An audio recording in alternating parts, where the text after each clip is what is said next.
Let's start with your initiative about sharing European military assets. Why have you come with this initiative? Well, the main reason is the situation around Europe and also inside Europe, if you look at the security point of view. Lots of crises around which are influencing also European security and also terrorist threats inside Europe.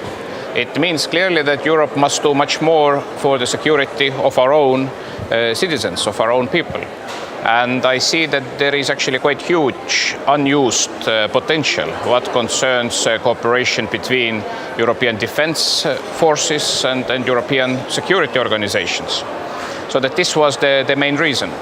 And of course, when we also look at the NATO developments, then we used to that the United States is playing a big role.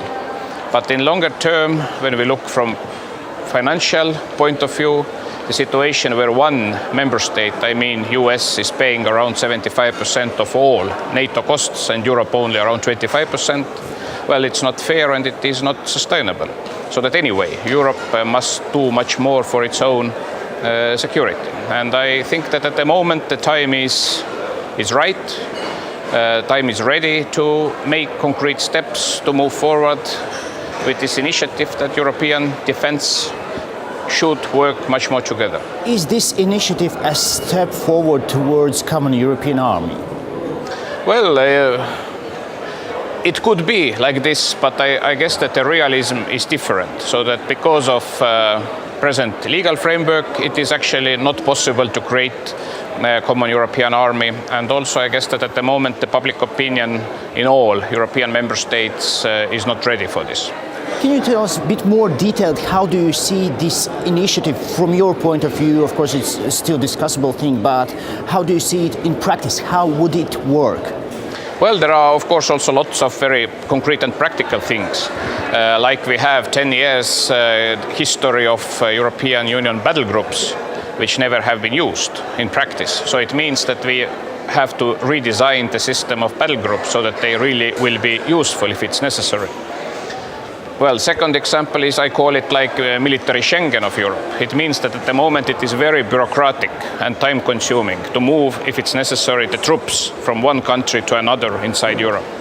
So it should be much more faster and much more smoother, because we all imagine that if somewhere really the crisis is going to arise, the time plays a crucial role. But at the moment it is too time-consuming, so that here we must do changes.